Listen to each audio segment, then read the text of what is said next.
Hi అండి, అందరూ ఎలా ఉన్నారు? Welcome back to my channel. ఈరోజు నేను మీకు క్రిస్పీగా ఆనియన్ పకోడీ ఎలా తయారు చేసుకోవాలో ఈ వీడియోలో నేను మీతో షేర్ చేస్తున్నానండి. చిన్న చిన్న టిప్స్ పాటిస్తే ఈ ఆనియన్ పకోడీ చాలా టేస్టీగా మనం ఇంట్లోనే తయారు చేసుకోవచ్చు. తయారీ విధానంలో ముందుగా ఇక్కడ నేను 2 మీడియం సైజ్ ఉల్లిపాయలని ఇలా నిలువుగా కట్ చేసి తీసుకున్నాను.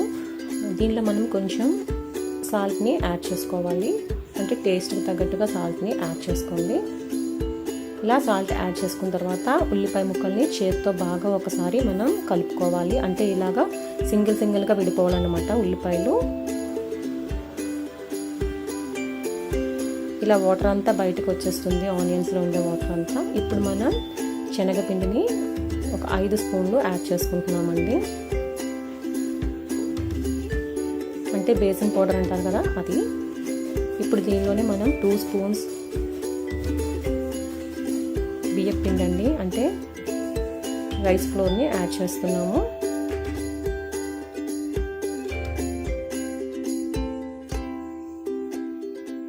ఈ విధంగా యాడ్ చేసుకున్న తర్వాత మనం టేస్ట్ తగ్గట్టుగా పచ్చిమిర్చి అండి, ఇక్కడ 3 చిన్న సైజు పచ్చిమిర్చిని ఇలా ముక్కలుగా చేసి తీసుకున్నాను నేను.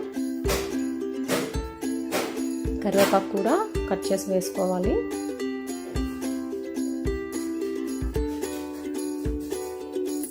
కొంచెం బేకింగ్ సోడా అండి, అంటే వంట సోడా అంటారు కదా, దాన్ని యాడ్ చేస్తున్నాను, ఒక చిటికెడు. కారం టేస్ట్ తగ్గట్టుగా యాడ్ చేసుకోండి. స్పైస్ ఎక్కువ తినే వాళ్ళైతే కొంచెం ఎక్కువ యాడ్ చేసుకోండి. ఇక్కడ నేను ఒక టేబుల్ స్పూన్ తీసుకున్నాను. బాగా అంతా మిక్స్ చేసుకోవాలండి ఒకసారి.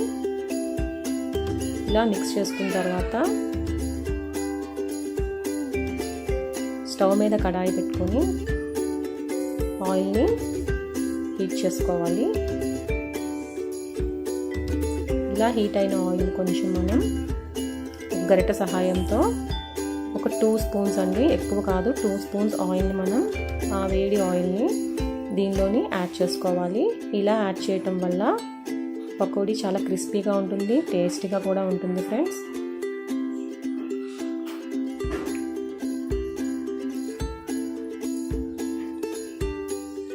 అంతేనండి, దీన్ని బాగా మనం ఒకసారి చేతితో కలుపుకోవాలి. ఇలా కలుపుకున్న తర్వాత అల్లం వెల్లుల్లి, అక్కడ నేను 6 వెల్లుల్లి రెబ్బలు, చిన్న 1 ఇంచ్ అల్లం ముక్కని అండ్ 3 లవంగాలని బాగా కచ్చపచ్చగా దంచిపెట్టి ఇందులో యాడ్ చేస్తున్నాను.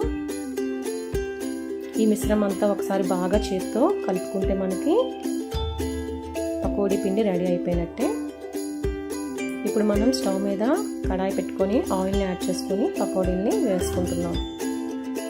ఈ విధంగా మనకి పకోడీల్ని వేసుకోవటమే.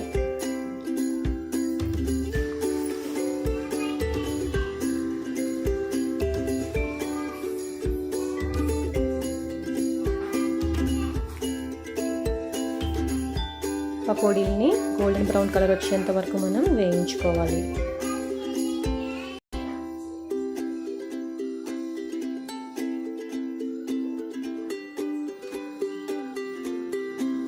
ఇలా ఒకవైపు బాగా ఫ్రై అయిన తర్వాత మనం వాటిని ఇంకొక వైపు టర్న్ చేసుకోవాలి.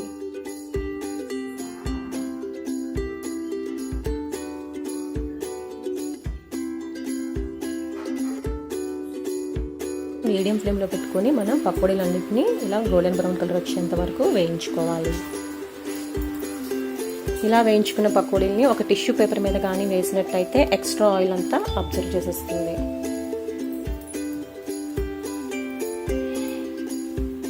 చూసారా, మంచి కలర్ వచ్చేసాయి పకోడీలు.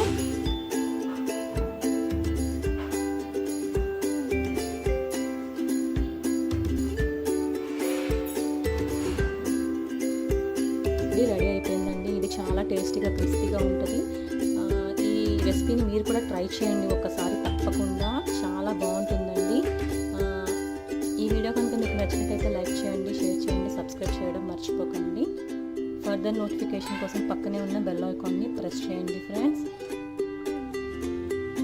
Thank you for watching.